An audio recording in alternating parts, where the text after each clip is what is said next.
Kanuni zikoje? Kanuni zinasemaje? Jemedari Said Kazumari, mchambuzi wa soka nchini hapa, amelifafanua hilo. Hii ni mara baada ya Simba kutangaza kutokucheza na Yanga hii leo. Klabu ya Simba imesema imesikitishwa na vitendo visivyo vya kiungwana dhidi ya timu hiyo kuelekea mchezo wa ligi kuu NBC dhidi ya Yanga, Simba ikiwa timu mgeni, ambapo kufuatia swala hilo Simba imesema haitoshiriki mchezo husika. Jemedari Said Kazumari, mchambuzi wa soka hapa nchini, amelifafanua hilo kikanuni kwa kuonesha kanuni hapa. Yeye ameanza kwa kuandika Simba yatangaza kutokucheza na Yanga leo. Hii imekuja baada ya klabu hiyo yenye makao yake makuu mtaa wa Msimbazi jijini Dar es Salaam kuzuia kufanya mazoezi kwenye kiwanja cha mechi kama kanuni namba 17 kipengele cha 45 taratibu za mchezo kinavyoeleza, na waliwaita mabaunza wa Yanga kuona adhabu ambao Yanga watakutana nao kama itabainika kweli wamevunja kanuni ya 17 katika vipengele vote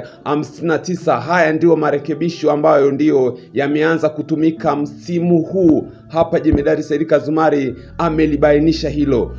Kanuni hiyo inasema TFF TPLB itachukua hatua kwa ukiukwaji wote wa taratibu za mchezo kama zilivyobainishwa kwenye kanuni ya 17 kwa kutoa onyo kali au karipio au kutoza faini kuanzia shilingi milioni 1 mpaka shilingi milioni 2 au kufungia mchezo isiyozidi mitatu au kipindi kisichozidi miezi mitatu. Faini kwa makosa yanayojirudia itatozwa kati ya shilingi milioni 5 na shilingi milioni 10 kwa mchezaji au kiongozi au timu. Hiyo ni nukuu kutoka hizi kanuni ambazo Jemedari Said Kazumari, mchambuzi wa soka hapa nchini, amezishare. Kanuni inasemaje endapo klabu ya Simba itaibainika kweli ilizuiwa na Yanga kufanya mazoezi yao ya mwisho katika mchezo ambao ulikuwa unatarajiwa kuchezwa hii leo, Simba na Yanga,